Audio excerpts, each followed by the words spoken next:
What's up? It's Thursday. It is late o'clock at night, and the grand total of things I've done today is I watched the rest of Jessica Jones season 3. I enjoyed that show immensely. I actually maybe liked season 3 better. Well, better than season 2, I think. Maybe not as good as season 1. Kilgrave is an incredible villain, and I'm not sure he can be beat.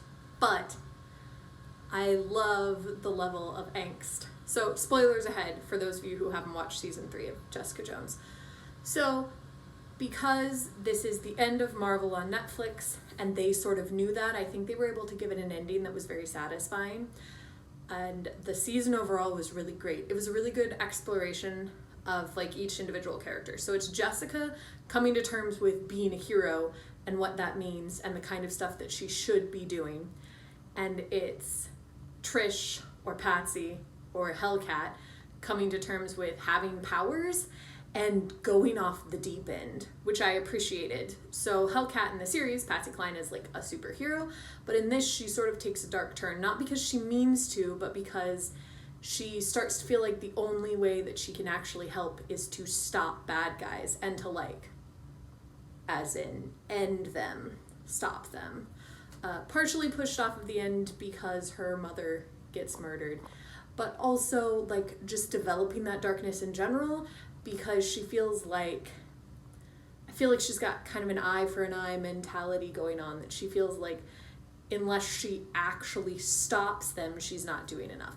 And I can kind of appreciate that. It's interesting and it's different than the sort of like classic superhero, like, let's just get them arrested so they can break out of jail and try again.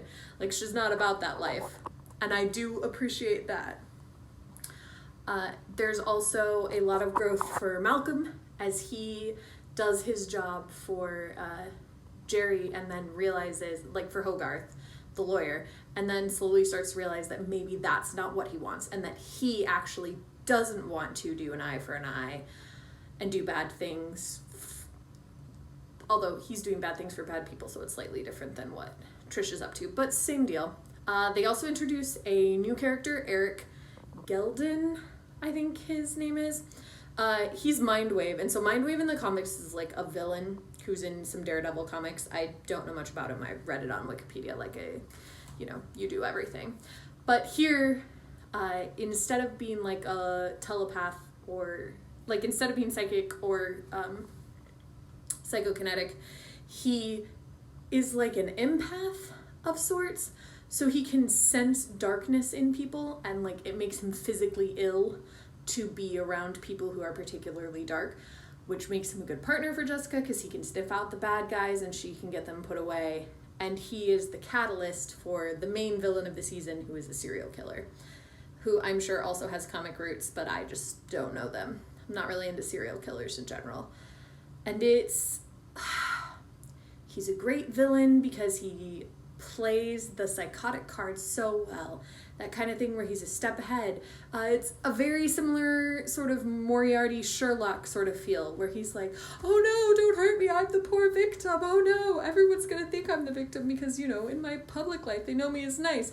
And it's only secretly that I kill people and cut them up into tiny body parts and put the body parts into a rail car. Yeah. It's kind of gross too. Actually grosser, I think, than any of the other seasons. There's a lot of blood and body gore in this season, which I could maybe live without, although I'm not necessarily against it. But overall, it's really good. It's really enjoyable. Highly recommend the series. I think that it's a good send-off, too, to the Netflix Marvel universe, because it ends with Jessica thinking she could leave and then realizing that she needs to stay and be a hero. And I just think that that's a beautiful moment. And that it's a good way to say an unfortunate goodbye. But you know what? Disney's got their own streaming service now. Maybe they'll bring stuff back. So yeah, that was my day today. I also filled out a bunch of job applications and watched a bunch of the final season of Shadowhunters. Because I like my trash television and I'm not apologizing for it. Shadowhunters is so good and I shouldn't like it as much as I do, but I love it so much. Anyway, that's my day. Let me know if you watched Jessica Jones season 3 and what you thought of it, or if you watched Shadowhunters. Please let me know if you watched Shadowhunters. I would love to talk trash about that all the time. I'll see you tomorrow.